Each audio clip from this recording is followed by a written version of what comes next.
Hello everyone, I welcome you all.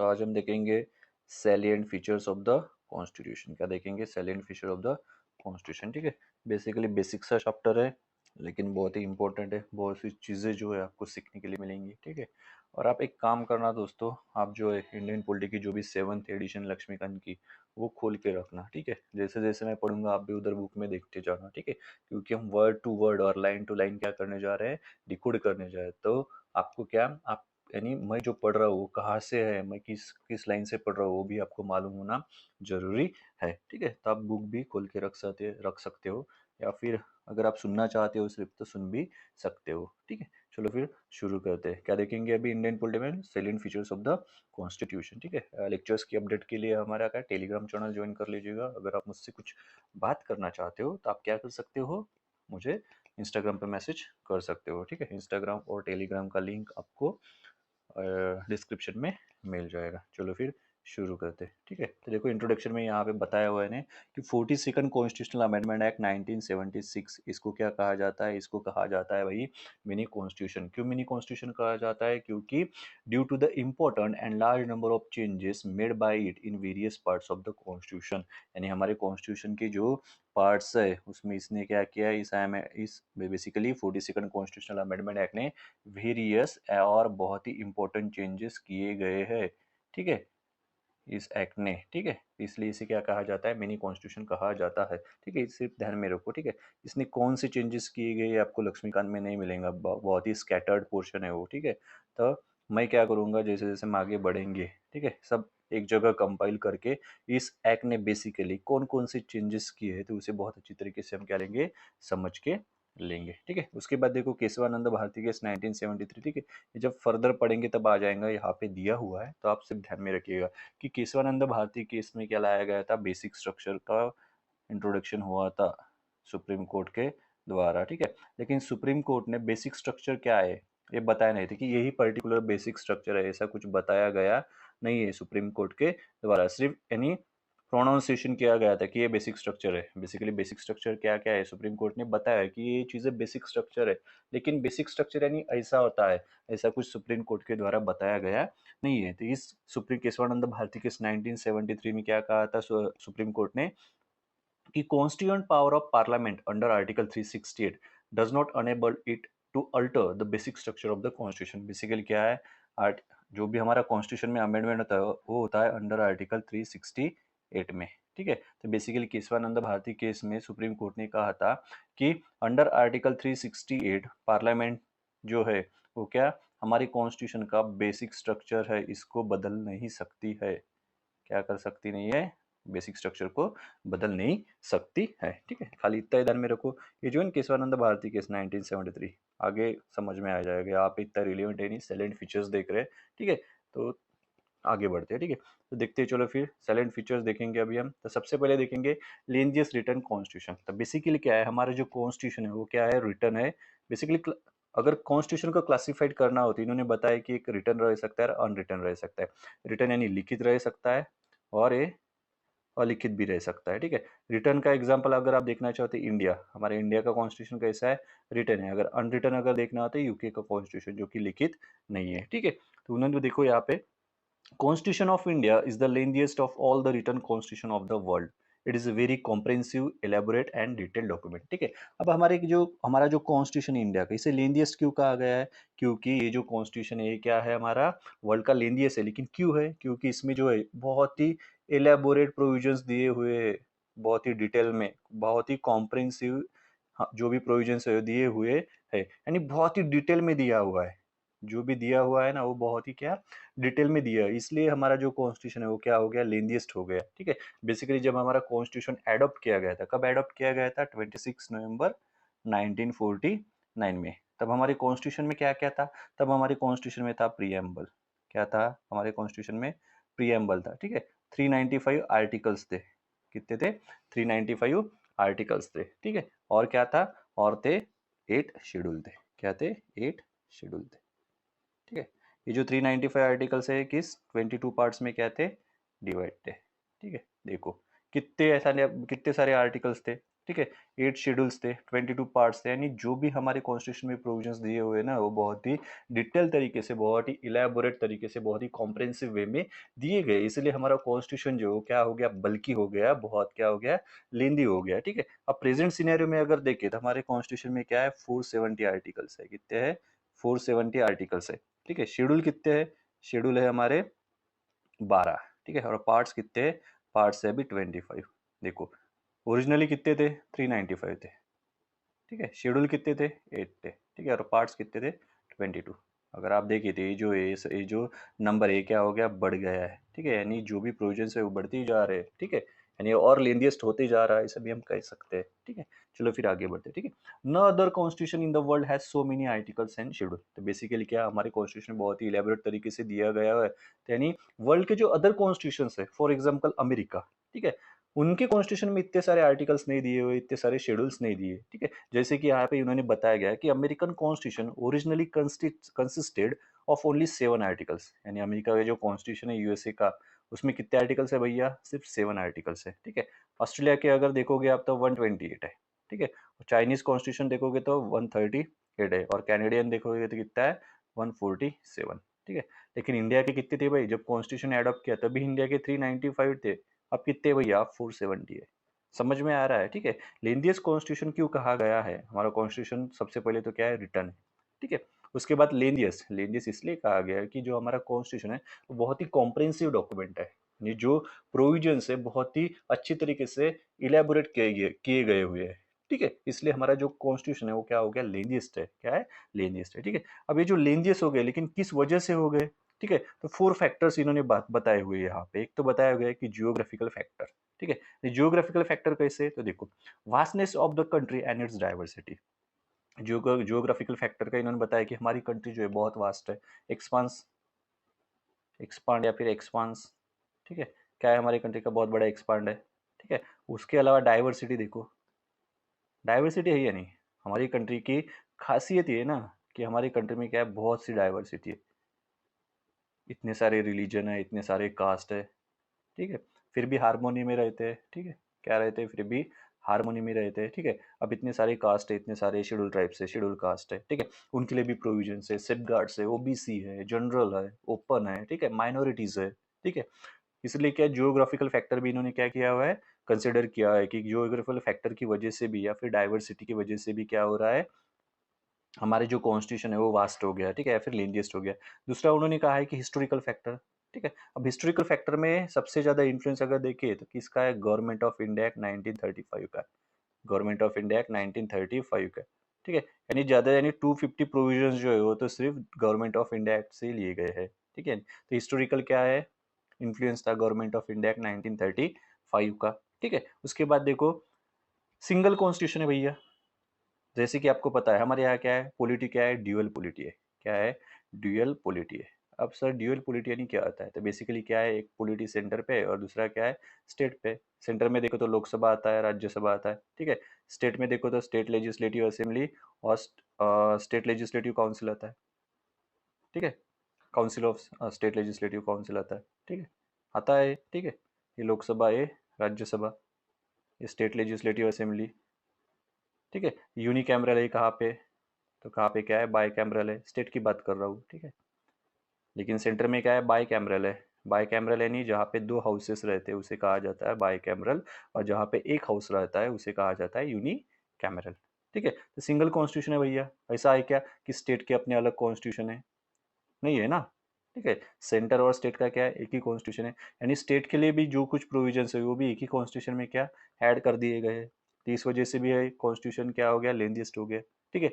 उसके बाद देखो, dominance of legal luminaries in the constitution assembly. ठीक है। तो बेसिकली क्या था, डोमिनेंस ऑफ लीगल ल्यूमिनरीज, तो हमारा जो कॉन्स्टिट्यूशन था उसमें बहुत सारे क्या थे, दिग्गज नेता थे। जैसे कि बहुत पढ़े हुए एजुकेटेड मिडिल क्लास ही था ना हमारा फ्रीडम फाइटर में।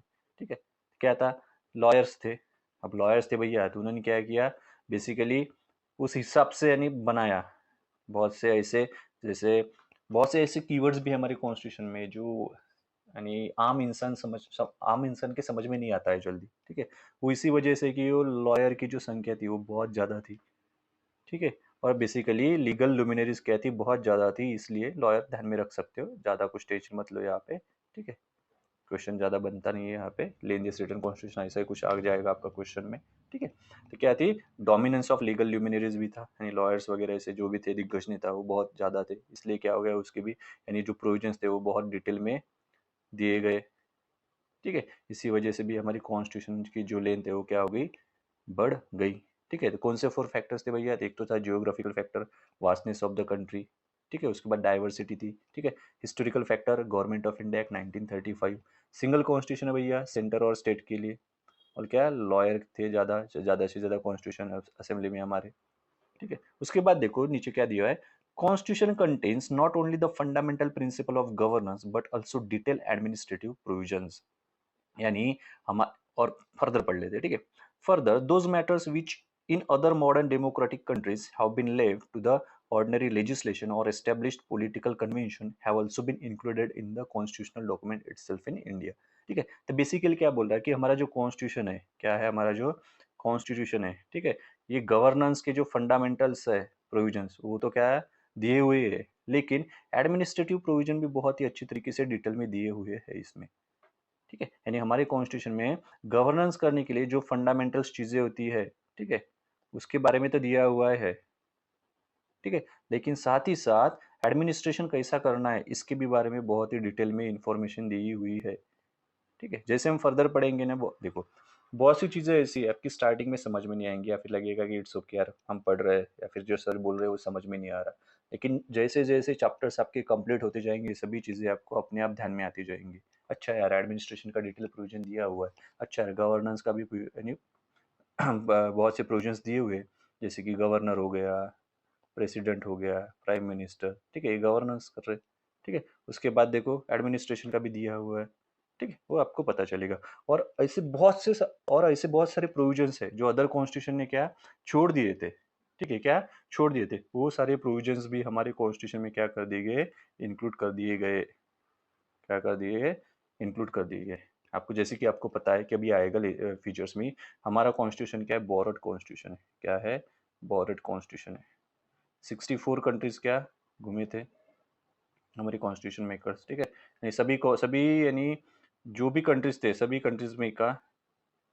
कंट्रीज के कॉन्स्टिट्यूशन में का जो भी अच्छा सा पार्ट है वो हमने क्या कर लिया अपने कॉन्स्टिट्यूशन में ले लिया, लेकिन उसको एज इट इज ले लिया क्या, नहीं उसको मॉडिफाइड करके, कैसे मॉडिफाइड किया, इंडिया की कंडीशन के अनुसार उसको मॉडिफाइड करके क्या कर लिया हमने उसको अपने इसमें इस्तेमाल कर लिया है, ठीक है। तो ये हो गया भाई हमारा लेंदियस रिटर्न कॉन्स्टिट्यूशन, ठीक है। सबसे पहली बात तो हमारा कॉन्स्टिट्यूशन क्या है भैया, रिटर्न है और लेंदियस भी है, ठीक है। उसके बाद देखो जैसे कि आपको पता होगा जम्मू एंड कश्मीर का था सबसे पहले स्पेशल स्टेटस उसको मिला हुआ था, ठीक है, क्या हुआ था, स्पेशल स्टेटस मिला गया था, ठीक है।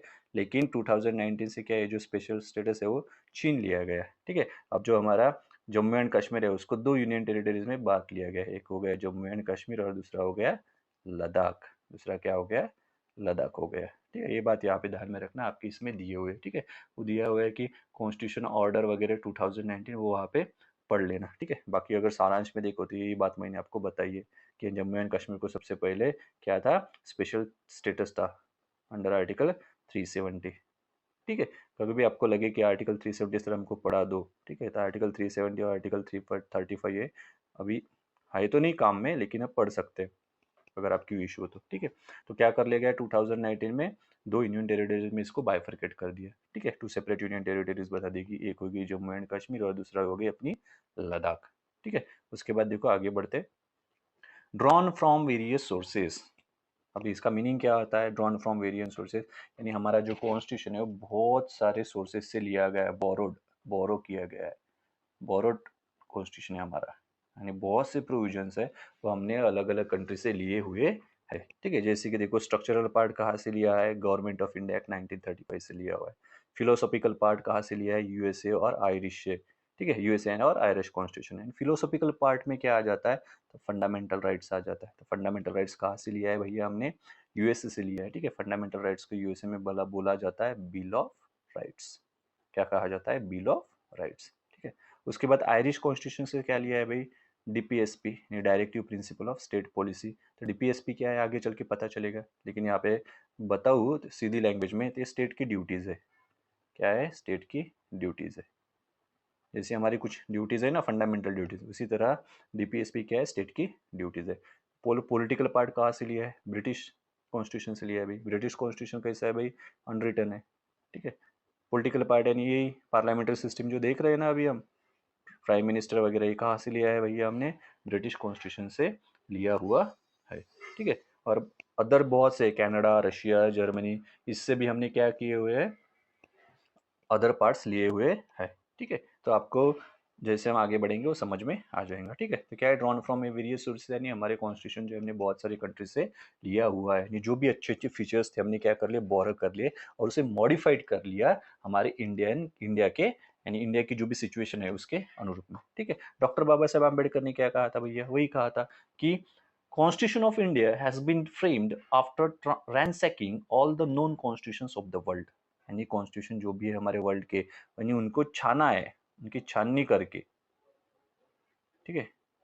उनकी छाननी करके, अभी हिंदी में तो मेरा छाननी को वर्ड नहीं याद आ रहा है मेरे को, ठीक है।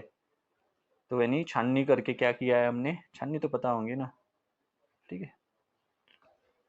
रैनसैक वर्ड का मीनिंग आप देख लेना, ठीक है। Ransacking all the non constitution of the world, यानी ऐसे सभी कॉन्स्टिट्यूशन को क्या किया? रैंसेक किया और वहां से जो भी अच्छे अच्छे फीचर्स थे जो वो हमने अडॉप्ट कर लिए और उसको according to the Indian situation क्या कर लिया? उसको मॉडिफाइड कर लिया, ठीक है। एज इट इज नहीं किए हुए, ठीक है। चलो फिर आगे बढ़ते हैं।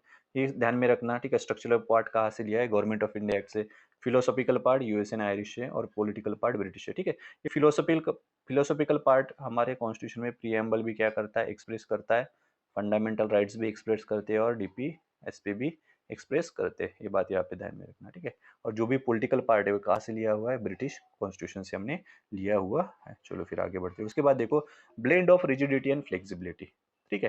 तो बेसिकली देखो blend of rigidity and flexibility क्या होता है? देखो रिजिड का मीनिंग क्या आता है? अगर रिजिड है तो क्या होगा? कोई भी चेंजेस करने के लिए क्या जाएगी? दिक्कत जाएगी। क्या जाएगी? दिक्कत जाएगी, यानी कुछ तो भी स्पेशल प्रोसीजर लगेगी, ठीक है। फ्लेक्सिबल है तो क्या हो जाएगा?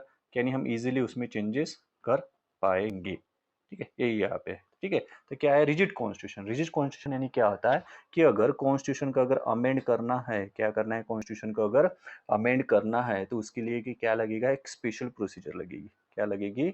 स्पेशल प्रोसीजर लगेगी। उस स्पेशल प्रोसीजर से ही क्या कर सकते हैं? हम रिजिड कॉन्स्टिट्यूशन को अमेंडमेंट कर सकते हैं इसी प्रोसीजर से, ठीक है। लेकिन फ्लेक्सिबल कॉन्स्टिट्यूशन क्या होता है? ऑर्डिनरी लॉ रहता है ना, उस तरह से क्या कर सकते हैं? हम उसको अमेंड कर सकते हैं।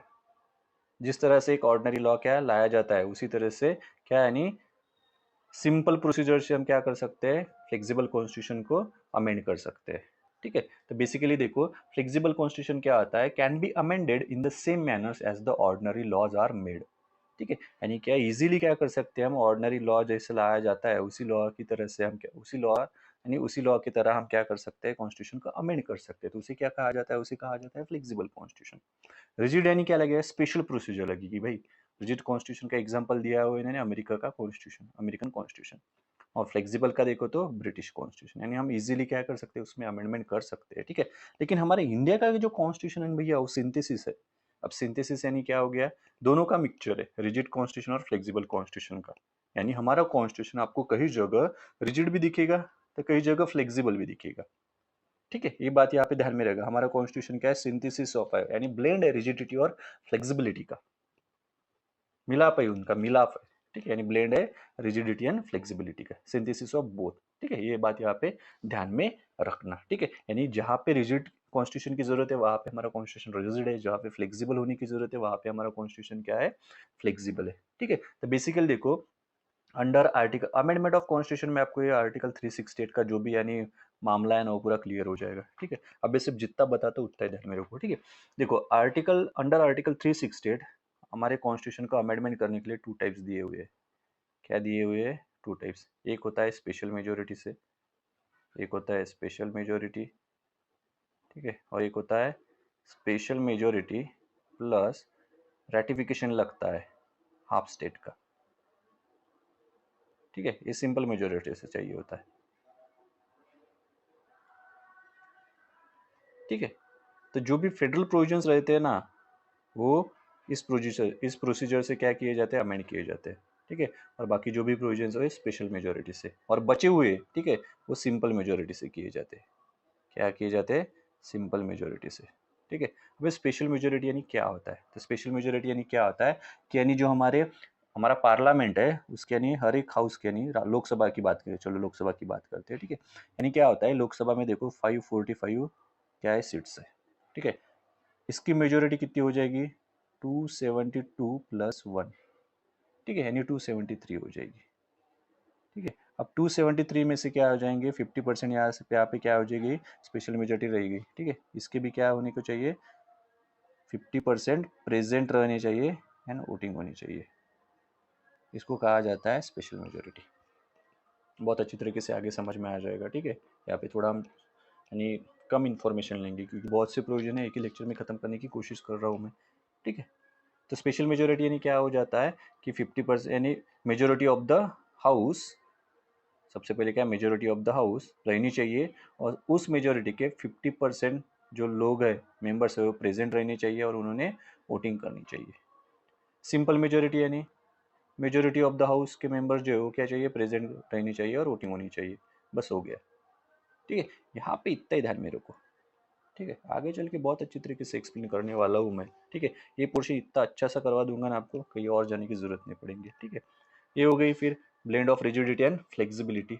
ठीक है। यहाँ पे ध्यान में रखना हमारा कॉन्स्टिट्यूशन रिजिड भी है और फ्लेक्सिबल भी है। ठीक है। यानी सिंथेसिस है बोथ का। आर्टिकल 360 के अंडर, सॉरी, आर्टिकल 368 के अंडर क्या हमारा कॉन्स्टिट्यूशन कैसे अमेंड होता है, स्पेशल मेजोरिटी से अमेंड होता है। ठीक है। स्पेशल मेजोरिटी यानी क्या होता है सर, तो majority of the house present होने को चाहिए पहले। ठीक है। और जो भी मेजोरिटी प्रेजेंट है उसमें से 50% जो है उन्होंने वो भी प्रेजेंट होने चाहिए और उनके द्वारा वोटिंग भी करनी, यानी उनके द्वारा वोटिंग भी होनी चाहिए। ठीक है। सिंपल मेजोरिटी नहीं क्या हो जाएगा सर, सिंपल मेजोरिटी नहीं कुछ भी नहीं होगा कि majority of the members present होने को चाहिए और उन्होंने वोटिंग करनी चाहिए। ठीक है। चलो फिर ये आगे चल के बहुत अच्छे से हो जाएगा। ठीक है। चलो फिर उसके बाद देखो फेडरल सिस्टम विथ यूनाइटरी बयास। ठीक है। ये बहुत ही है, यहाँ पे स्पेशल लेक्चर्स लिया जा सकता है यहाँ पे और आगे चल के है भी, लेकिन सबसे पहले देखो फेडरल सिस्टम विथ यूनाइटरी बयास। ठीक है। हमारे कॉन्स्टिट्यूशन जो है उन्होंने क्या अडॉप्ट किया हुआ है, इस्टेब्लिश की हुई है फेडरल सिस्टम ऑफ गवर्नमेंट। ठीक है। सबसे पहले देखो फेडरेशन क्या होता है समझ के लिए यहाँ पे मैं थोड़ा बताने की यहाँ पे आपको कोशिश करता हूँ। फेडरेशन यानी क्या होता है, फेडरेशन यानी क्या होता है, एक पॉलिटिकल सिस्टम है फेडरेशन यानी। बताता हूँ मैं आपको, a federation is a political system. क्या है, political system form by uniting smaller bodies such as state, provinces और कैंटन। सबका मीनिंग एक ही होता है। ठीक है। पॉलिटिकल यानी फेडरेशन क्या होता है, एक पॉलिटिकल सिस्टम होती है। ठीक है। जो फॉर्म होती है छोटे छोटे भाग, छोटे छोटे पार्ट्स, छोटे छोटे स्टेट्स एक साथ आके, उसे हम क्या कहते हैं, उसे कहते हैं हम फेडरेशन। उसे हम क्या कहते हैं, फेडरेशन। अब देखो फेडरेशन के टू टाइप्स होते हैं भैया। एक होता है होल्डिंग टुगेदर फेडरेशन, क्या, होल्डिंग टुगेदर फेडरेशन, और एक होता है कमिंग टुगेदर फेडरेशन। क्या होता है, कमिंग टुगेदर फेडरेशन। ठीक है। अब होल्डिंग टुगेदर फेडरेशन यानी क्या होता है, तो भाई होल्डिंग टुगेदर फेडरेशन ही इंडिया का आ जाएगा। क्या आ जाएगा, इंडिया का आ जाएगा। कैसे सर, ठीक है। अब देखो हमारा जो इंडिया है, ठीक है, हमारा जो क्या है, इंडिया है। एक सेकंड दे दो थोड़ा। देखो हमारा जो इंडिया है इसमें क्या है, स्टेट्स है। ठीक है। लेकिन क्या है, ये जो स्टेट्स बनाए हुए हमने, क्या है, किस लिए बनाए, हमारे एडमिनिस्ट्रेटिव कन्वीनियंस के लिए बनाए, हमारे एडमिनिस्ट्रेटिव कन्वीनियंस के लिए बनाए। अब ऐसा है क्या कि बहुत सारे स्टेट इकट्ठा है और फिर इंडिया फॉर्म हो गया, ऐसा है क्या, नहीं, इंडिया में ऑलरेडी एग्जिस्ट करते थे। ठीक है। इनकी जो डिवाइडेशन की है हमने किस लिए की है, क्योंकि हमारा एडमिनिस्ट्रेशन करने के लिए या फिर गवर्नेंस करने के लिए हमें ईजी हो जाए, इसीलिए की हुई है। ऐसा नहीं है कि पहले यानी डिफरेंट डिफरेंट स्टेट्स थे फिर इकट्ठा आए और हमारा क्या हो गया, इंडिया बन गया, ऐसा नहीं। जैसे कि अमेरिका है, अमेरिका कोई एक स्टेट नहीं है, अमेरिका के बहुत सारे स्टेट क्या हो गए, एक साथ आए और उस एक साथ स्टेट्स में आके बन गया फिर अमेरिका। हमारे इंडिया जैसा नहीं है अमेरिका। ठीक है। अमेरिका में क्या हो गया, बहुत से स्टेट इकट्ठा है, बोले मिलिट्री यानी मिलिट्री पर्पज से या फिर कुछ प्रोग्रेस करनी, इस हिसाब से नहीं भैया, हम इकट्ठा आ जाते हैं और उसका क्या बना देते हैं, एक फेडरेशन बना देते हैं। क्या बना देते हैं, उनका एक फेडरेशन बना देते हैं। तो इससे बना भाई अमेरिका। हमारे इंडिया में क्या है, ऐसे बनाया था हमारे इंडिया, महाराष्ट्र इकट्ठा आया, एमपी इकट्ठा आया, फिर इंडिया बना, ऐसा नहीं भाई, ये इंडिया में ऑलरेडी एग्जिस्ट करते थे। हमने फिर उनका डिवाइडेशन किया, किस लिए किया, हमारे एडमिनिस्ट्रेटिव कन्वीनियंस के लिए किया है। क्या है, हमारे एडमिनिस्ट्रेटिव कन्वीनियंस के लिए उनका डिवाइडेशन किया है, ठीक है। तो ये जो होल्डिंग टुगेदर वाला फेडरेशन है, कहाँ पे देखने के लिए मिलेगा आपको, इंडिया में। और कमिंग टुगेदर वाला जो भी फेडरेशन है, ये कहाँ पे देखने के लिए मिलेगा, ये मिलेगा अमेरिका में, ठीक है। देखो भाई, ये बहुत ही बड़ा यानी एक टॉपिक है।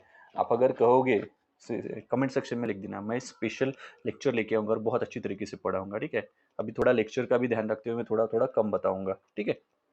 क्या है, पॉलिटिकल सिस्टम है फेडरेशन यानी, ठीक है। क्या करते हैं, छोटे छोटे यूनिट्स यूनिट्स यानी छोटे छोटे बॉडी, छोटे छोटे स्टेट्स को इकट्ठा लाकर क्या फेडरेशन फॉर्म किया जाता है। होल्डिंग टुगेदर फेडरेशन इनका समझ में आ गया, ठीक है। अभी जो इंडिया के स्टेट है होल्ड करके ना टुगेदर, इसलिए तो इंडिया क्या है, यूनाइट है।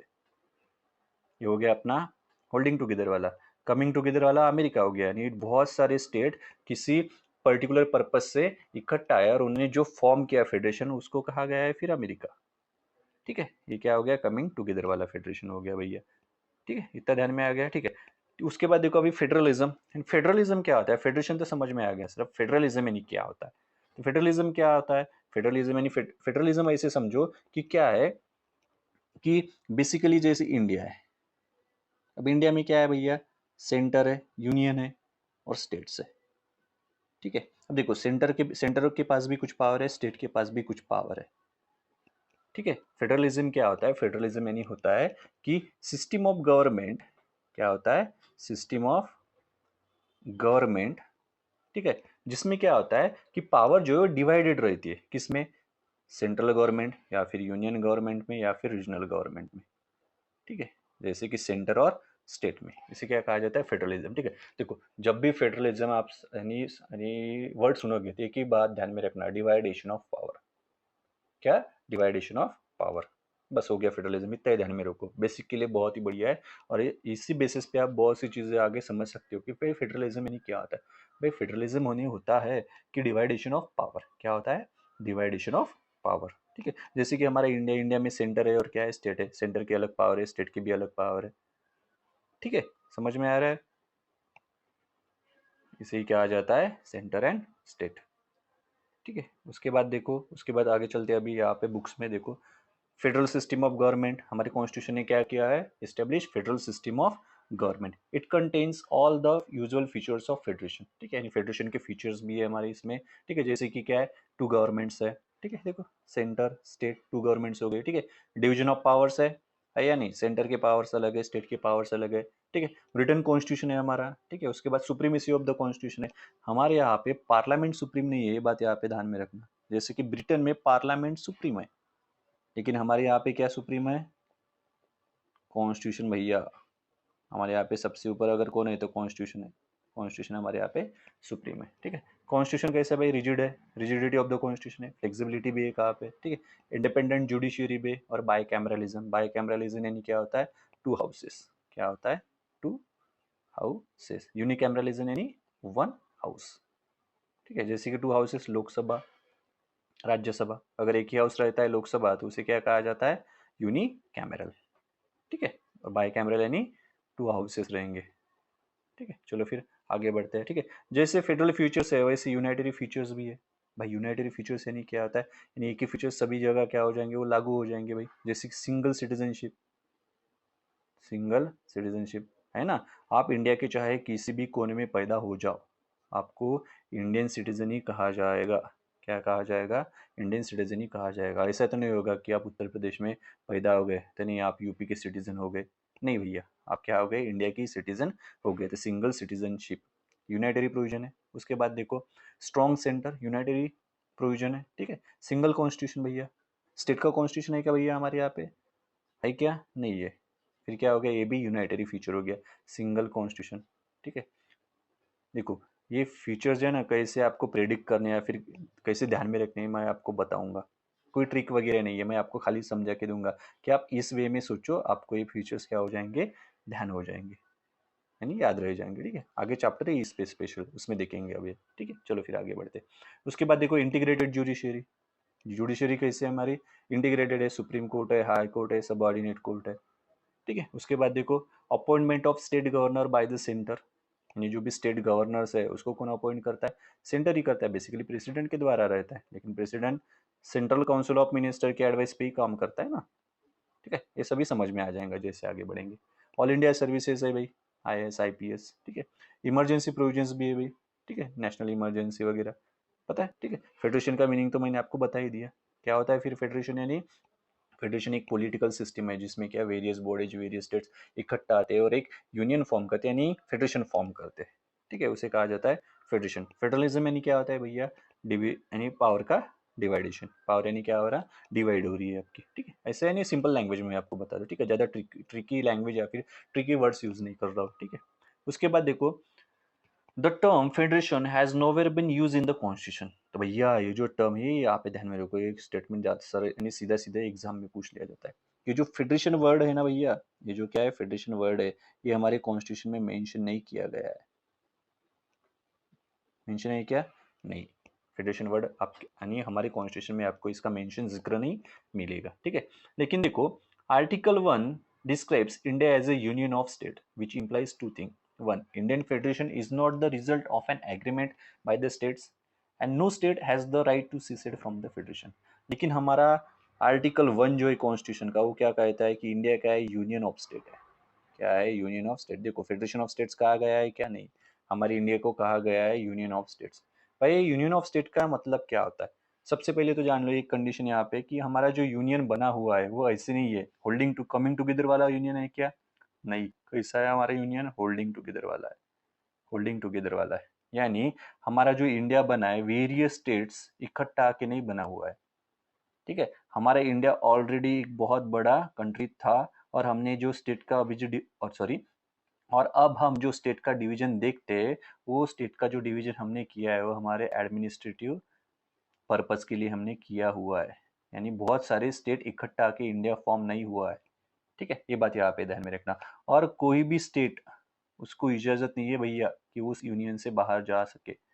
आपको दिखता है कि कोई कहता है कि हम इंडिया का यूनियन नहीं रहेंगे, कर्नाटका, दिल्ली, ठीक है, कोई भी हो, महाराष्ट्र, उत्तर प्रदेश, कभी देखने के लिए मिलता है क्या, नहीं नहीं भैया आज से हम क्या करेंगे, हम ऐसा रिजोल्यूशन ला रहे कि हम इंडिया का यानी इंडियन यूनियन का पार्ट नहीं रहेंगे, ठीक है, ऐसा वैसा कुछ नहीं भाई। हमारा आर्टिकल 1 कहता है कि हमारा जो इंडिया है वो क्या यूनियन ऑफ स्टेट है, ठीक है। और उसमें दो कंडीशंस बताई हुई है कि हमारा जो यूनियन ऑफ स्टेट्स है उसमें क्या है कि बेसिकली जो यूनियन बना हुआ है ऐसा नहीं बना है कि बहुत सारे स्टेट इकट्ठा है फिर यूनियन बना है, ऐसा नहीं बनाया है, ठीक है, यानी बहुत सारे स्टेट इकट्ठा आके उन्होंने एग्रीमेंट कर लिया आपस आपस में और फिर इंडिया फॉर्म हो गया, ऐसा नहीं है भैया, ठीक है। उसके अलावा जो भी स्टेट्स हमारे यूनियन में आते हैं उनको यानी यूनियन छोड़ने की परमिशन नहीं भाई, वो जा ही नहीं सकते बाहर, अलग हो ही नहीं सकते हमारे फेडरेशन से, ठीक है। No state has the right to secede from the federation, जा सकते हैं कि भैया, नहीं, हमारे यूनियन ऑफ स्टेट है नहीं, हमारा यूनियन ही फेडरेशन है भाई, बेसिकली क्या है, हमारा यूनियन ही फेडरेशन है। और फेडरेशन वर्ड कॉन्स्टिट्यूशन में मेंशन किया गया है क्या, नहीं, ठीक है। उसके बाद देखो Indian constitution has been described as federal in form but united in spirit, ठीक है, भले ही हमारा कॉन्स्टिट्यूशन क्या है फेडरल है फॉर्म में, क्या है, फेडरल है, फेडरल यानी क्या क्या था मैंने, डिवीजन ऑफ पावर्स, कॉन्स्टिट्यूशन में दिए गए हुए स्टेट की पावर्स क्या रहेंगी, ठीक है, पंचायत, मुस्लिम, म्यूनसिपैलिटीज की सभी की पावर क्या रहेंगी कॉन्स्टिट्यूशन में दिया है, ठीक है। तो ये जो है हमारा कॉन्स्टिट्यूशन क्या है बेसिकली फॉर्म में तो फेडरल है लेकिन स्पिरिट में कैसा है, यूनाइटरी है, क्या है भैया, यूनाइटरी स्पिरिट है।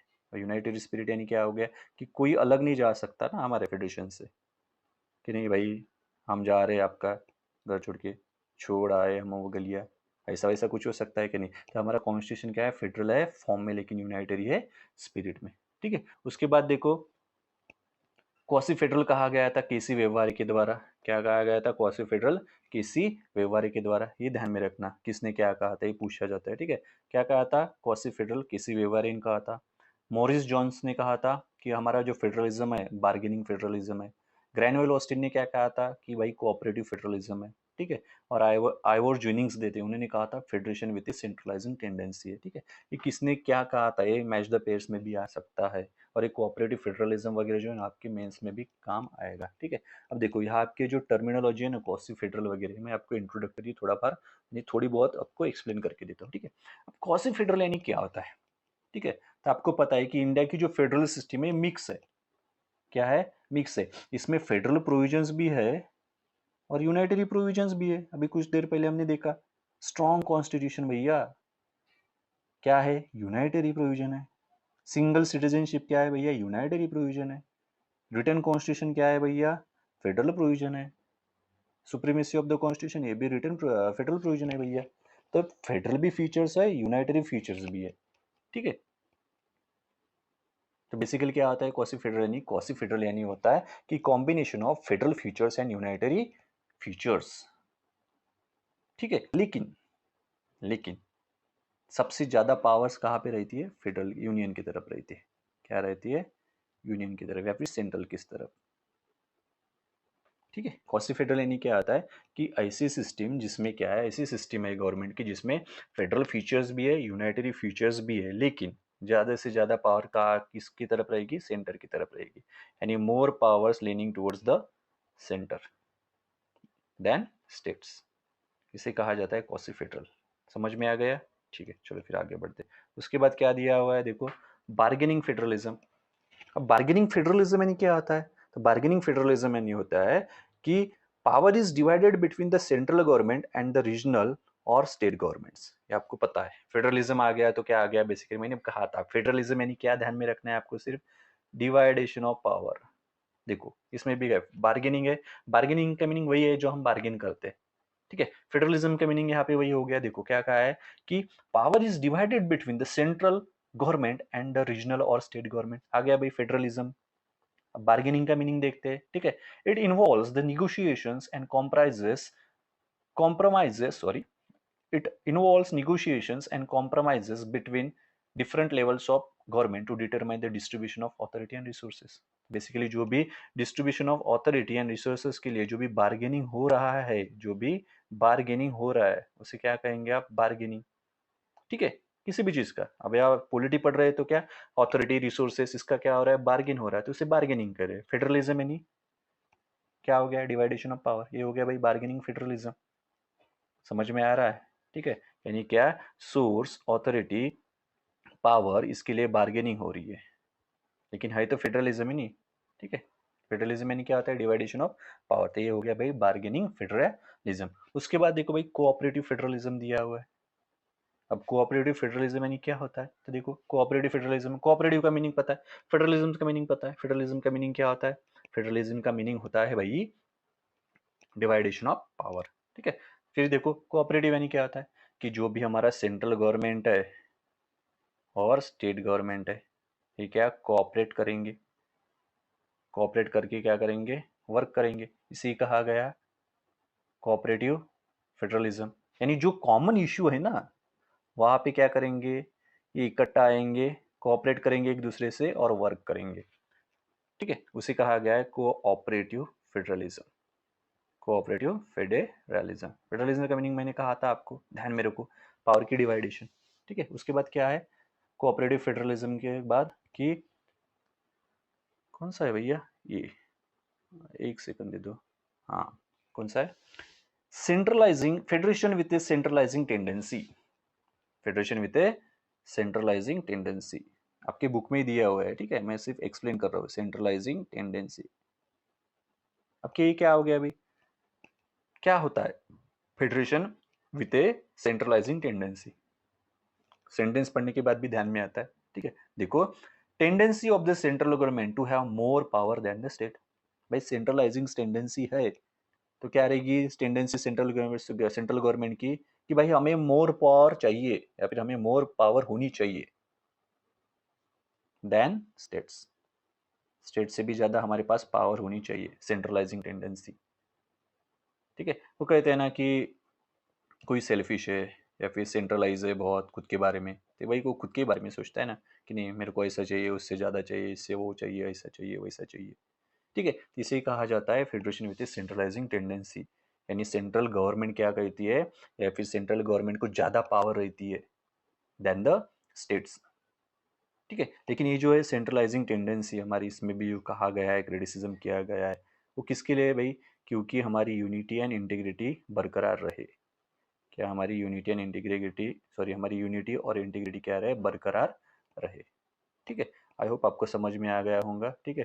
अगर आप चाहते हो इन्हीं कीवर्ड्स पे आपको डेप्थ में लेक्चर चाहिए तो आप मुझे कमेंट सेक्शन में बताइए, हम स्पेशल लेक्चर लेंगे इस पे, ठीक है। उसके बाद देखो parliamentary form of government, structural part कहाँ से लिया हुआ था हमने, गवर्नमेंट ऑफ इंडिया एक्ट 1935, कुछ देर पहले पढ़ा है हमने, ठीक है। तो क्या है फिर देखो, constitution of India has opted for the British parliamentary system of government rather than American presidential system of government. जी हाँ, हमारे पास क्या, हमने जो एडॉप्ट किया है हमारी कॉन्स्टिट्यूशन है वो पार्लियामेंट्री फॉर्म ऑफ गवर्नमेंट है।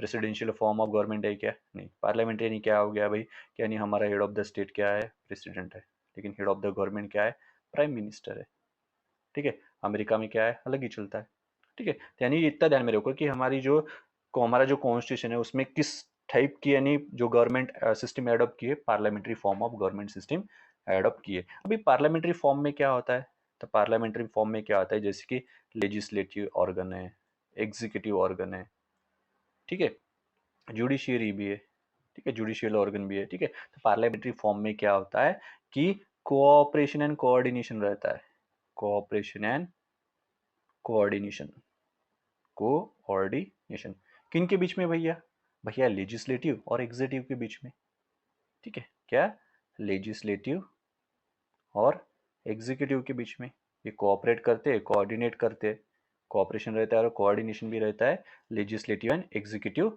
ऑर्गन के बीच में, ठीक है। लेकिन प्रेसिडेंशियल सिस्टम में क्या होता है भाई, यानी दोनों भी ऑर्गन है ना, क्या है, इनका कंप्लीट सेपरेशन ऑफ पावर्स रहता है, doctrine of separation of powers.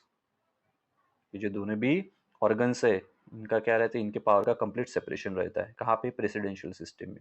लेकिन हमारी जो पार्लियामेंट्री सिस्टम है जो हमने ब्रिटेन से अडॉप्ट की हुई है, ठीक है, उसमें क्या है भाई, एग्जीक्यूटिव और लेजिस्लेटिव ऑर्गन है, दोनों भी क्या कोऑपरेट एंड कोऑर्डिनेट करके काम करते हैं, ठीक है, पार्लियामेंट्री सिस्टम, ठीक है, ध्यान में आ गया, ठीक है। चलो फिर आगे बढ़ते हैं। उसके बाद देखो parliamentary system is also known as Westminster model of government, responsible government and cabinet government, ठीक है। तो भाई ये बोल रहे हैं कि हमारा जो, या फिर पार्लियामेंट्री सिस्टम जो है उसे वेस्टमिंस्टर भी कहा जाता है। तो बेसिकली वेस्टमिंस्टर्स क्या है, यूके में एक प्लेस है, वहाँ पे इनकी पार्लियामेंट क्या है, सिचुएटेड है, इसलिए उसको वेस्टमिंस्टर भी, पार्लियामेंट्री सिस्टम को वेस्टमिंस्टर मॉडल भी कहा जाता है, रिस्पॉन्सिबल गवर्नमेंट भी कहा जाता है। अब क्यों कहा जाता है, कैसे कहा जाता है, ये आपको आगे पता चलेगा।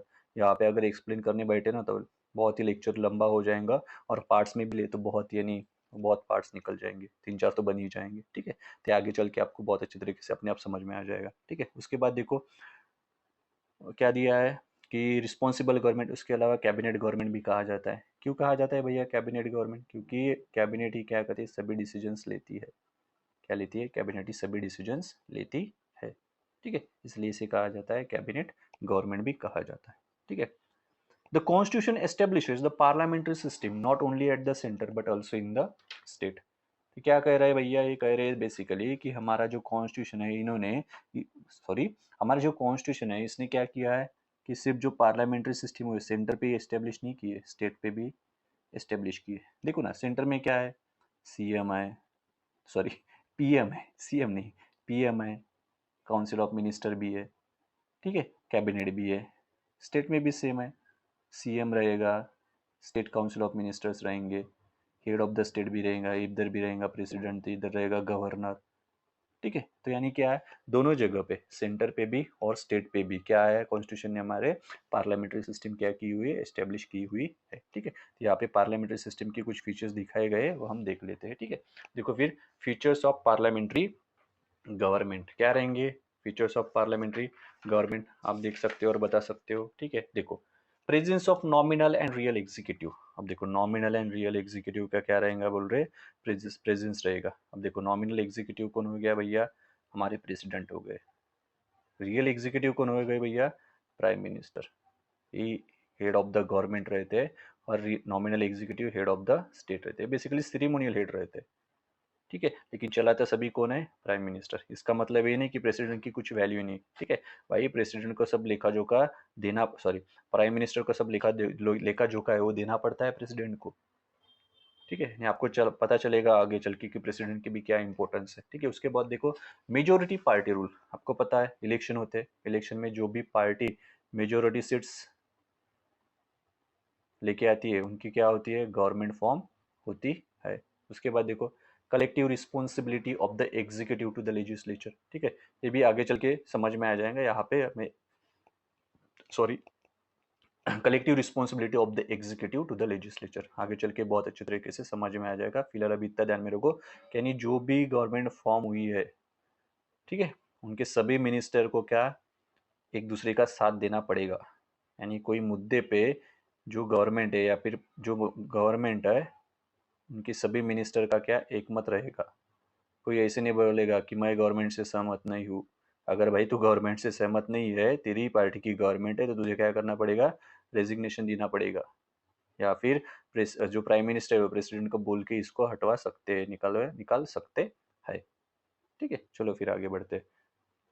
Membership of the ministers in the legislature क्या है, मिनिस्टर्स की क्या है मेंबरशिप भी रहती है कहाँ पे, लेजिस्लेचर में। ठीक है, leadership of the prime minister और द चीफ मिनिस्टर पता है आपको, सेंटर में कौन रहेगा, प्राइम मिनिस्टर रहेगा, हेड ऑफ द गवर्नमेंट।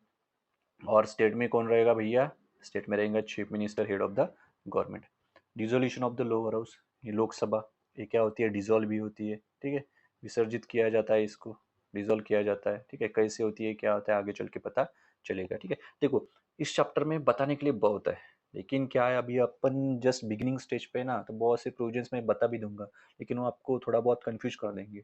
तो बेसिकली मैं जितना बेसिक पे रहने की कोशिश करूंगा वो आपके लिए भी क्या रहेगा, बेटर रहेगा। ठीक है, चलो फिर आगे बढ़ते हैं। उसके बाद देखो, even though Indian parliamentary system is largely based on the British pattern, there are some fundamental differences. आपको तो पता है कि हमने स्ट्रक्चरल पार्ट या फिर जो भी पॉलिटिकल पार्ट लिया है वो कहाँ से लिया है, वो लिया है हमने ब्रिटिश से। ठीक है, तो क्या है उसी ब्रिटिश पे जो ब्रिटिश बेसिकली यूके में जो पार्लियामेंट्री सिस्टम यानी प्रचलित है उसी के बेस पे, लेकिन कुछ फंडामेंटल डिफरेंसेस है। फंडामेंटल डिफरेंसेस क्या है, तो पार्लियामेंट में, ब्रिटेन में क्या है, पार्लियामेंट सोवरियन है भाई, सुप्रीम है, लेकिन हमारे इंडिया में कॉन्स्टिट्यूशन क्या है भैया, सुप्रीम है। उसके बाद देखो ब्रिटेन में क्या है, हेड ऑफ द स्टेट क्या है, मोनार्की है, नहीं मोनार्की है, मोनार्की यानी क्या हो गया, हेड ऑफ द स्टेट क्या है, सक्सेशन से चुन के आता है। अभी देखो क्वीन थी, क्वीन होने के बाद अभी किंग आया है कुछ तो भी, फिर इसके बच्चे जो भी रहेंगे वो आ जाएंगे, वो सक्सेशन से आता है, इलेक्ट होके आ रहा है क्या, नहीं। ठीक है, लेकिन इंडिया में क्या है, रिपब्लिक है इंडिया। रिपब्लिक यानी क्या होता है, बताया है मैंने सभी ये। ठीक है, हमारा जो हेड ऑफ द स्टेट है वो कैसे भैया, इलेक्टेड है, ऐसे इलेक्टेड है 5 years के लिए, प्रेसिडेंट है ना भैया इलेक्टेड। ठीक है, इनडायरेक्टली इलेक्टेड है, कैसे है, इनडायरेक्टली इलेक्टेड है। ठीक है, ये बात यहाँ पे सिर्फ ध्यान में रखो। ठीक है, उसके बाद देखो synthesis of parliamentary sovereignty and judicial supremacy. तब बेसिकली देखो यहाँ पे भी क्या किया हुआ है, हमारे इंडियन हमारे जो कॉन्स्टिट्यूशन है उसमें क्या दिया हुआ है कि हमने क्या किया, प्रॉपर ब्लेंड यानी लिया हुआ है पार्लियामेंट्री सोवर्निटी का और जुडिशियल सुप्रीमेसी का। अभी जो पार्लियामेंट्री सोवर्निटी है वो हमने यूके से ली हुई है। ठीक है, और जो भी जुडिशियल सुप्रीमेसी है वो हमने कहाँ से ली है, यूएसए से ली हुई है। ठीक है, चलो फिर doctrine of sovereignty of parliament is associated with the British parliament. Sovereignty of parliament कहाँ से ली है हमने, यूके से ली है। ठीक है, और जुडिशियल सुप्रीमेसी यूएसए से। ठीक है, उसके बाद देखो judicial review power of the supreme court in India is narrower than that of what exists in the US because the American Constitution provides for due process of law against that of procedure established by law contained in the Indian Constitution Article 21। ठीक है, अब देखो यहाँ पे सिर्फ मैं judicial review का meaning आपको बताता हूँ। ठीक है, वो ड्यू प्रोसेस ऑफ लॉ जो है ना, वो हम जब आर्टिकल 21 पढ़ेंगे इन डेप्थ में तब पढ़ेंगे, यहाँ पे आपको इसे समझ में भी नहीं आएगा कुछ बताऊंगा तो। ठीक है, विथ एग्जाम्पल्स बहुत ही बढ़िया तरीके से हम कर लेंगे। ठीक है, सिर्फ इतना ध्यान में रखिए कि जुडिशियल सुप्रीमेसी वो कहाँ से ली हुई है, यूएसए से, और पार्लियामेंट्री सोवर्निटी कहाँ से ली हुई है, यूके से। ठीक है, अब जुडिशियल रिव्यू यानी क्या होता है, तो जुडिशियल रिव्यू यानी क्या होता है कि ये क्या है, सुप्रीम कोर्ट की यानी हाई कोर्ट, हमारे जो कोर्ट्स है, सुप्रीम कोर्ट हाई कोर्ट्स नहीं, जो हमारी कोर्ट्स है उनकी स्पेशल पावर है।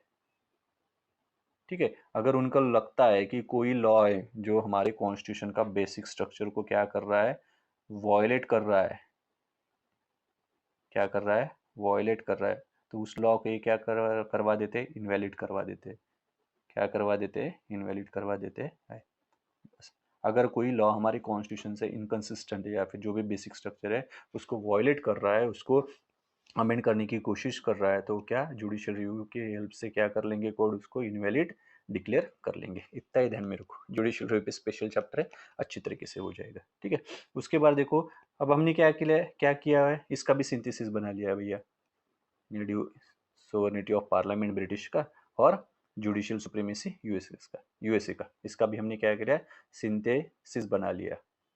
ठीक है, उसके बाद देखो proper synthesis between the British principle of parliamentary sovereignty and the American principle of judicial supremacy. ठीक है, क्या इसका भी हमने सिंथेसिस लिया। ठीक है, उसके बाद देखो सुप्रीम कोर्ट ने क्या कहा था, डिक्लेयर किया था कि parliamentary laws, supreme court can declare parliamentary laws as unconstitutional through its power of judicial review. भी मैंने बताया कि जुडिशियल रिव्यू की हेल्प से जो भी कोर्ट्स है वो क्या कर सकते हैं, जो भी लॉज इनकंसिस्टेंट है या फिर जो भी लॉ क्या कर रहे हैं हमारे जो बेसिकली क्या बोलते हैं बेसिक स्ट्रक्चर को समझ में आ जाएगा, बेसिक स्ट्रक्चर को क्या कर रहे हैं यानी वॉयलेट कर रहे हैं तो उसको क्या कर सकते हैं, उसको क्या कर सकते हैं बेसिकली, एक सेकंड, ओके, उसको क्या कर सकते हैं बेसिकली इनवैलिड डिक्लेयर कर सकते हैं। कौन भाई, सुप्रीम कोर्ट। ठीक है, किसकी वजह से, जुडिशियल रिव्यू की हेल्प से। ठीक है, जुडिशियल रिव्यू भी बहुत अच्छी तरीके से समझ में जाएगा, स्पेशल चैप्टर ही है। ठीक है, चलो फिर आगे बढ़ते हैं। The Parliament, on the other hand, can amend the major portion of the Constitution through its constituent power. Basically बोल रहे हैं कि पार्लियामेंट को क्या है, कॉन्स्टिट्यूंट पावर है, और उस कॉन्स्टिट्यूंट पावर की हेल्प से यानी पार्लियामेंट क्या कर सकता है, हमारे कॉन्स्टिट्यूशन का मेजर पार्ट क्या कर सकता है, अमेंड कर सकता है। क्या कर सकता है, अमेंड कर सकता है। ठीक है, लेकिन देखो भैया ये कॉन्स्टिट्यूंट पावर यानी क्या होता है, अब वर्ड तो हम पढ़ते लेते हैं लेकिन हमको पता ही नहीं रहता कि ऐसे ऐसे करके। ठीक है, तो ये कॉन्स्टिट्यूंट पावर यानी क्या होता है। ठीक है, तो कॉन्स्टिट्यूंट पावर यानी क्या होता है देखते हैं। ठीक है, क्या है कॉन्स्टिट्यूंट पावर यानी होता है कि यानी हमारी पार्लियामेंट की ऐसी पावर क्या, जो हमारे कॉन्स्टिट्यूशन को अमेंड कर सकती है या फिर वेरियस लॉज क्या कर सकती है, पास कर सकती है, बस उसे ही कहा जाता है कॉन्स्टिट्यूंट पावर। ठीक है, अब ये जो कॉन्स्टिट्यूंट पावर है कहाँ से डिराइव होती है, ये डिराइव होती है पीपल से। क्या होती है, पीपल से। ठीक है, अब पार्लियामेंट अगर कर रही है सब, तो पार्लियामेंट में कौन, चुने हुए रिप्रेजेंटेटिव है ना, और रिप्रेजेंटेटिव कौन है, हमने ही भेजे हुए है। क्या है, और रिप्रेजेंटेटिव हमने ही भेजे हुए है। ठीक है, तो ये बातें आपको यहाँ पे ध्यान में आ रही है। ठीक है, तो क्या था ये हमारा synthesis of parliamentary sovereignty and judicial supremacy. उसके बाद देखो इंटीग्रेटेड एंड इंडिपेंडेंट जुडिशियरी। ठीक है, अब देखो इंटीग्रेटेड एंड इंडिपेंडेंट जुडिशियरी है। ठीक है, इंटीग्रेटेड भी है और इंडिपेंडेंट भी है। ठीक है, सुप्रीम कोर्ट है टॉप पे कंट्री लेवल पे, हाई कोर्ट स्टेट लेवल पे, उसके नीचे आ जाएंगे सबऑर्डिनेट कोर्ट डिस्ट्रिक्ट लेवल पे, और सिंगल सिस्टम ऑफ कोर्ट्स है। क्या है, single system of courts. Single system of courts का क्या मतलब होता है कि single system of courts enforces both the central laws as well as the state laws. Basically क्या सिंगल सिस्टम ऑफ कोर्ट्स का मतलब क्या होता है कि सेंट्रल लॉज भी क्या कर सकती है, एनफोर्स करेगी, और स्टेट लॉज भी क्या कर लेगी, एनफोर्स कर लेगी। ठीक है, इसका मतलब होता है single system of courts, independent है भाई। ठीक है, इंटीग्रेटेड भी है। इंटीग्रेटेड यानी अपीलेट ज्यूरिसडिक्शंस वगैरह जब आप पढ़ोगे तब आपको समझ में आ जाएगा। अब इतना ही ध्यान में रखो क्या है, इंटीग्रेटेड है भैया और इंडिपेंडेंट है। ठीक है, लेकिन यूएसए में ऐसा है क्या, नहीं, यूएसए में यह स्टेट का कोर्ट स्टेट का लॉ अप्लाई करेंगे, फेडरल का फेडरल फेडरल का फेडरल जुडिशरी अप्लाई करेंगे। ठीक है, ध्यान में आ रहा है। ठीक है, देखो पढ़ लेता हूँ मैं यहाँ पे। यूएसए में क्या होता है, federal laws are enforce by the federal judiciary and the state laws are enforce by the state judiciary. हमारे इंडिया में ऐसा है कि भैया नहीं, सिंगल सिस्टम ऑफ कोर्ट्स है, सेंट्रल लॉज भी एनफोर्स किए जाएंगे और स्टेट लॉज भी एनफोर्स किए जाएंगे। ठीक है, वही स्टेट लॉज एनफोर्स नहीं किए जाएंगे जो पर्टिकुलर स्टेट से क्या यानी रिलेटेड रह सकते हैं, जिसका इधर कुछ यानी रिलेवेंट नहीं बनता, ऐसे लॉज एनफोर्स नहीं किए जाएंगे। लेकिन जो कॉमन रहेंगे, ठीक है, यूनिवर्सल रहेंगे, वो क्या एनफोर्स किए जाएंगे। ठीक है, सुप्रीम कोर्ट क्या है भैया, फेडरल कोर्ट है। अभी फेडरल कोर्ट यानी क्या होता है, देखो सुप्रीम कोर्ट एक ही है हमारे इंडिया में। अब देखो मानो छत्तीसगढ़ और महाराष्ट्र में कुछ यानी क्या होता है, कॉन्फ्लिक्ट हो जाता है, तो छत्तीसगढ़ कहा जाएगा और महाराष्ट्र कहा जाएगा। महाराष्ट्र के हाई कोर्ट में जाएगा तो महाराष्ट्र का हाई कोर्ट बयास हो जाएगा, और यहाँ पे जाएगा तो इसका बयास हो जाएगा। ठीक है, तो ऐसे जो कॉन्फ्लिक्ट्स है ना, बेसिकली स्टेट वर्सेस स्टेट की कॉन्फ्लिक्ट, यूनियन वर्सेस स्टेट की कॉन्फ्लिक्ट, या फिर union plus state versus state and other state, ऐसे कॉन्फ्लिक्ट, ये सभी कॉन्फ्लिक्ट कहाँ पे जाएंगे, सुप्रीम कोर्ट में जाएंगे। ठीक है, तो यानी जो भी फेडरल कॉन्फ्लिक्ट रहेंगे वो सभी कहाँ पे सॉल्व किए जाएंगे, फेडरल कॉन्फ्लिक्ट सुप्रीम कोर्ट में सॉल्व किए जाएंगे। ठीक है, हाईएस्ट कोर्ट ऑफ अपील है भैया, है ना। आखिर में अगर आपका हाई कोर्ट से राहत नहीं मिलती है तो आप कहाँ जा सकते हैं, सुप्रीम कोर्ट। सुप्रीम कोर्ट के ऊपर कोई कोर्ट है क्या भैया हमारे इंडिया में? जी नहीं, उसके ऊपर कोई भी कोर्ट नहीं है, ठीक है। गारंटर है भाई फंडामेंटल राइट्स के सुप्रीम कोर्ट, हाई कोर्ट्स जो भी है, ठीक है। क्या है, सॉरी, सुप्रीम कोर्ट क्या है? गारंटर है हमारे फंडामेंटल राइट्स के, है ना, ठीक है। वो समझ में आ जाएगा आपको जैसे हम आगे बढ़ेंगे, ठीक है। अगर कोई फंडामेंटल राइट्स वायलेट होता है तो क्या रिट्स इशू की जा सकते हैं सुप्रीम कोर्ट और हाई कोर्ट के द्वारा। सुप्रीम कोर्ट आर्टिकल 32 और हाई कोर्ट अंडर आर्टिकल 226, ये बात यहाँ पे ध्यान में रखना, ठीक है। Guarantor of the fundamental rights, उसके बाद देखो guarantor of the fundamental rights of the citizen and guardian of the constitution. भाई गार्डियन ऑफ द कॉन्स्टिट्यूशन, भाई constitutional remedies, judicial review. Constitution को क्या कर रहा है, बेसिक स्ट्रक्चर का फॉर्मूला लगे क्या कर दिया भाई इन्होंने, कॉन्स्टिट्यूशन का क्या कर दिया, गार्डियन ही हो गया ना, कॉन्स्टिट्यूशन का बचा रहे नहीं, ठीक है, इस तरह से, ठीक है। ऐसे बहुत सारे ऐसे प्रोविजंस पे जिस वजह से क्या होता है जो है ना, क्या हमारे जुडिशरी इसकी इंटीग्रिटी और इंडिपेंडेंस भी इंश्योर किया गया है, ठीक है। जो भी है वो आप पढ़ सकते हो या फिर मैं आपको बता सकता हूँ, जहाँ पे जैसे कि security of tenure of the जजेस, जजेस है उनको क्या मिली है, उनकी टेन्योर की सिक्योरिटी मिली हुई है। फिक्स सर्विस कंडीशन है भाई जजेस की, ठीक है, ये आप यहाँ से पढ़ लेना, ठीक है। जो भी सिक्योरिटी कैसे इंश्योर की गई है, ठीक है, ऐसे ये दिए हुए। हम सुप्रीम कोर्ट पढ़ेंगे तब हम बहुत अच्छी तरीके से पढ़ेंगे, ठीक है। एक बात यहाँ पे जान लिया है, जो पढ़ने की बात है ना उसमें मुझे मज़ा ही नहीं आता बताने के लिए, लेकिन जहाँ पे थोड़ा बहुत कंसेप्चुअल आ जाता है ना, वहाँ पे मेरे अंदर के जो कीड़े ना बहुत ऐसे दौड़ने लगते हैं, मज़ा आता है फिर मेरे को पढ़ाने में, ठीक। चलो फिर उसके बाद देखो फंडामेंटल राइट्स क्या है, उसके बाद फंडामेंटल राइट्स है, ठीक है। अब देखो फंडामेंटल राइट्स यानी क्या हो जाता है फिर, मौलिक अधिकार, ठीक है। तो फंडामेंटल राइट्स कहाँ पे दिए हुए भैया, ये देखो फंडामेंटल से पार्ट 3 में दिए भैया 6 राइट्स है, बेसिकली 7 थे भैया, ठीक है। राइट टू प्रॉपर्टी क्या कर दिया भैया, राइट टू प्रॉपर्टी क्या कर दिया, डिलीटेड कर दिया भैया।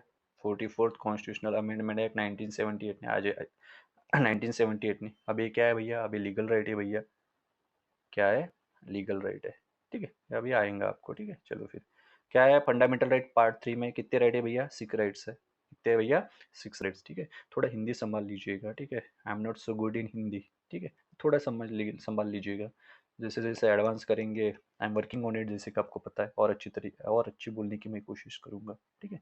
तो क्या आएगा, फंडामेंटल राइट पार्ट 3 में आता है 6 राइट्स है, ठीक है। तो राइट टू प्रॉपर्टी क्या किया गया हुआ है, आर्टिकल 31 क्या किया गया, डिलीट कर दिया गया है, कहाँ से, इस पार्ट 3 से। अब क्या है, लीगल राइट है, क्या है, लीगल राइट, किस अमेंडमेंट ने डिलीट किया, तो 44th कॉन्स्टिट्यूशनल अमेंडमेंट एक्ट 1978 ने क्या किया गया भाई, डिलीट किया हुआ है, ठीक है। तब लीगल राइट है, ये क्या है अभी, लीगल राइट है, ठीक है। अब कौन से आर्टिकल में है, आर्टिकल है इसका भी 300A, कौन से पार्ट में है भैया, ये पार्ट में है 12 में, लीगल राइट बना दिया है, पार्ट 12 में इसे डाल दिया है, ठीक है। और कौन से आर्टिकल के अंडर में आता है, अभी आर्टिकल 300 है। इसकी भी बहुत बढ़िया हिस्ट्री है भैया, जैसे जैसे आप हम आगे बढ़ेंगे तैसे तैसे सब ये आपका अपने आप क्लियर हो जाएगा, मजा आएगा ये पोर्शन पढ़ने में, फिर ये फंडामेंटल राइट वाला, राइट टू प्रॉपर्टी वाला पोर्शन, ठीक है, ठीक है। तो 6 राइट्स कौन कौन से है भैया, तो है भैया राइट टू इक्वेलिटी, जो कि आर्टिकल 14, राइट टू इक्वेलिटी है जो आर्टिकल 14 टू 18 में आता है। राइट टू फ्रीडम है भैया article 19 to 22। Right against exploitation है भैया 23 एंड 24 में दिया गया हुआ है, ठीक है। Right to freedom of religion है 25 टू 28 में दिया गया है, ठीक है।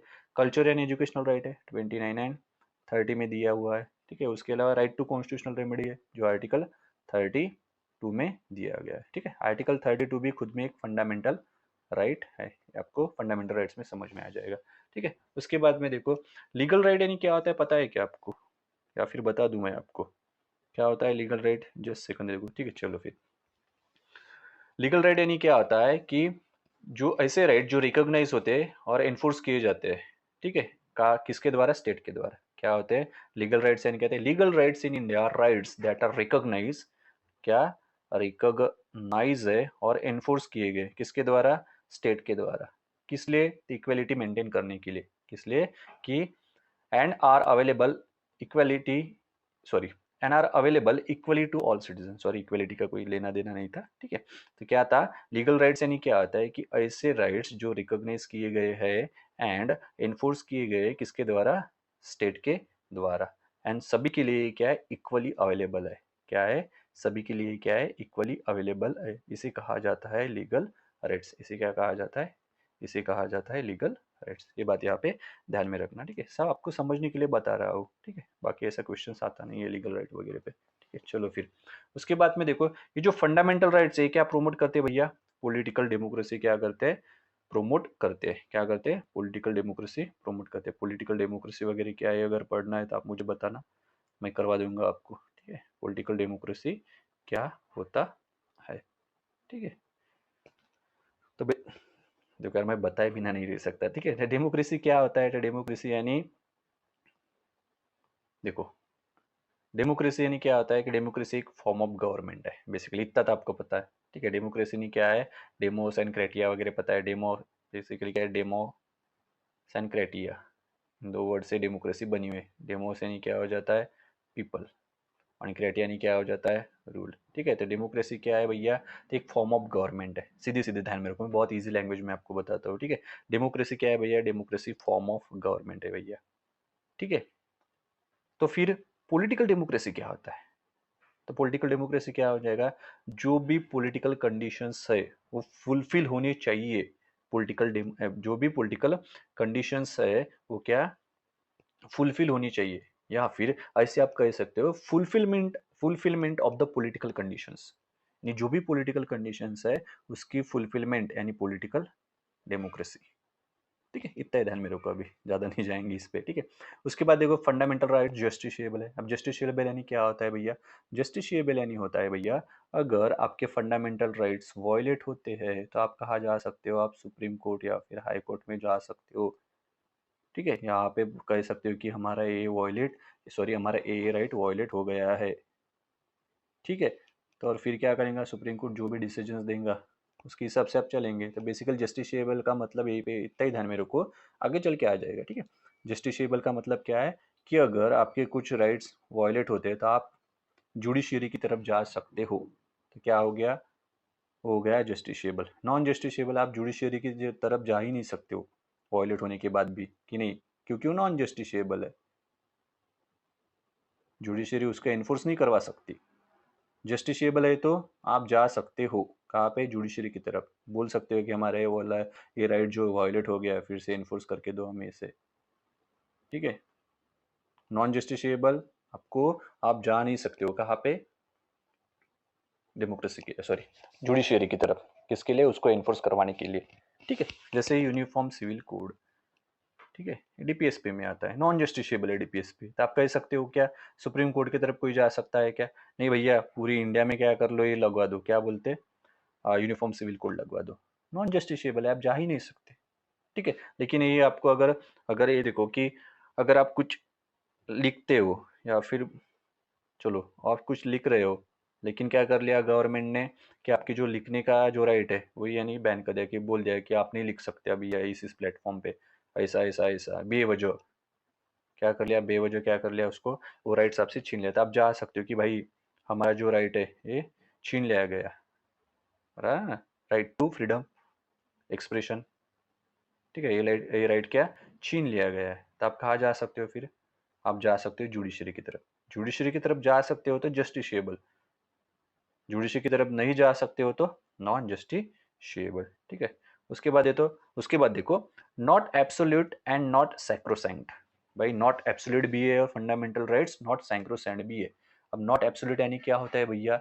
यानी इस पे रिजनेबल रेस्ट्रिक्शंस लगाए जा सकते हैं, रीजनेबल रेस्ट्रिक्शंस लगाए जा सकते हैं, इतना ही ध्यान में रखो अभी।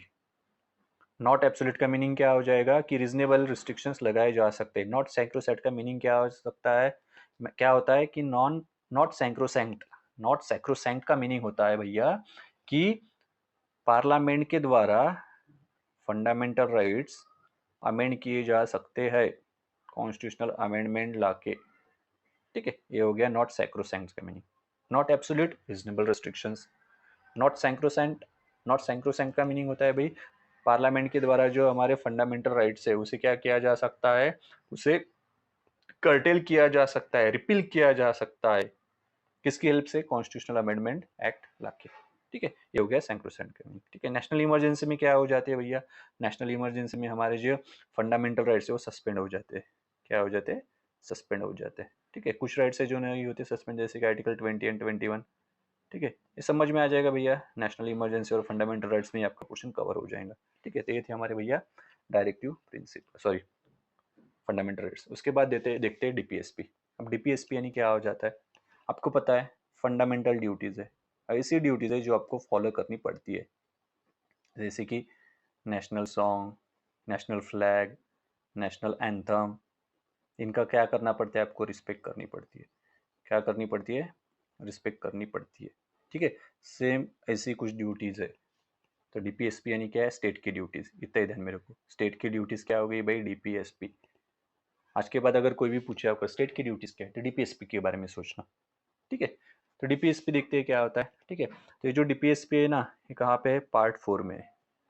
क्या है, पार्ट 4 में दिया हुआ है। ठीक है, फंडामेंटल राइट्स कहाँ पे दिए, पार्ट 3 में दिए हुए। ठीक है, ये डीपीएसपी का है क्लासिफिकेशन है, socialistic, Gandhian, liberal, intellectual. Basically socialistic की आइडियोलॉजी पे होगा तो सोशलिस्टिक, गांधीयन आइडियोलॉजी पे होगा गांधीयन, लिबरल इंटेलेक्चुअल की आइडियोलॉजी पे होगा तो लिबरल। ठीक है, कॉन्स्टिट्यूशन में नहीं दी गया है, लेकिन कंटेंट के बेस पे इसका क्या किया गया हुआ है, डिवाइडेशन किया गया है। ठीक है, तो ये जो है फंडामेंटल राइट्स क्या प्रमोट करते थे भैया, पॉलिटिकल डेमोक्रेसी प्रमोट करते थे। क्या प्रमोट करते थे, पॉलिटिकल डेमोक्रेसी को क्या करते थे, वो प्रमोट करते थे। ठीक है, तो डीपीएसपी सोशियो इकोनॉमिक डेमोक्रेसी को क्या करते हैं, प्रमोट करते हैं। ठीक है, अब इस सोशियो इकोनॉमिक डेमोक्रेसी क्या होता है, ये तो हम बाद में देखेंगे, वो बहुत बड़ा पोर्शन है, थोड़ा पीएसआईआर का बहुत बढ़िया ऐसा वाला पोर्शन है। ठीक है, आप मुझे कमेंट सेक्शन में कमेंट कर दो, मैं स्पेशल लेक्चर लाऊंगा। सिर्फ इतना ध्यान में रखो कि फंडामेंटल राइट्स क्या प्रमोट करते हैं भाई, पॉलिटिकल डेमोक्रेसी प्रमोट करते हैं, और डीपीएसपी सोशियो इकोनॉमिक डेमोक्रेसी क्या करते हैं, प्रमोट करते हैं। उसके बाद देखो भैया, उसके बाद क्या है, उसके बाद है नॉन जस्टिशिएबल, बताया है मैंने। ठीक है, एक मोरल ऑब्लिगेशन है, ये क्या है, मोरल ऑब्लिगेशन है। ठीक है, लेकिन इनके पीछे का जो फोर्स होता है वो पॉलिटिकल फोर्स होता है, कि नहीं हम यूनिफॉर्म सिविल कोड लाएंगे। क्या है, हम यूनिफॉर्म सिविल कोड लाएंगे, क्या हो गया, इसके पीछे का पॉलिटिकल फोर्स। लेकिन यूनिफॉर्म सिविल कोड लाना है, अच्छा ही है ना भाई। ठीक है, तो ये क्या हो गया, हमारा मोरल ऑब्लिगेशन है, लेकिन फोर्स क्या है इसके पीछे का, यूनिफॉर्म क्या पॉलिटिकल फोर्स है। ठीक है, फिर क्या हो जाता है भाई, वेलफेयर स्टेट। वेलफेयर स्टेट यानी क्या होता है, तो वेलफेयर स्टेट यानी क्या होता है कि वेलफेयर स्टेट का मॉडल ऐसा है बेसिकली, यानी गवर्निंग मॉडल है ये बेसिकली। ठीक है, तो बेसिकली क्या है, वेलफेयर स्टेट में गवर्नमेंट जो होती है ना, वो रिस्पॉन्सिबल रहती है, किस लिए, सोशल और economic wellbeing of the citizen. ठीक है, तो ये जो वेलफेयर स्टेट है, ये गवर्निंग मॉडल है बेसिकली, क्या है, गवर्निंग मॉडल है। ठीक है, जिसमें क्या गवर्नमेंट क्या रहती है, रिस्पॉन्सिबल रहती है, किस लिए भाई, तो सोशल और इकोनॉमिक, बेसिकली सोशल और इकोनॉमिक वेलबींग किसके भैया, सिटीजन्स की, किसके भैया, सिटीजन्स के। मैं और एक बार आपको बताता हूँ, ऐसे बहुत से कीवर्ड्स है जो पोलिटी में आएंगे, अगर आप चाहते हो उन सभी पे आप इन डेप्थ में लेक्चर चाहिए बताइएगा, बहुत अच्छी तरीके से एक्सप्लेन कर लेंगे अपन। ठीक है, तो वेलफेयर स्टेट समझ में आ गया भैया। ठीक है, चलो फिर आगे बढ़ते हैं, लेक्चर्स की लेंथ बहुत बड़ी हो रही है। ठीक है, तो फिर आगे बढ़ते हैं, और भी बहुत से प्रोविजन है जो हमें लेने हैं। ठीक है, तो एक काम कर लेते हैं, यहीं पे रुक जाते हैं, यानी प्रोविजन लेक्चर भी बहुत बड़ा हो गया, जो भी बचे हुए प्रोविजंस है हम अगले लेक्चर्स में क्या कर लेंगे, कवर कर लेंगे। ठीक है, कोई भी क्वेरीज हो तो आप मुझे इंस्टाग्राम पे मैसेज कर देना। ठीक है, चलो फिर see you soon, have a good time.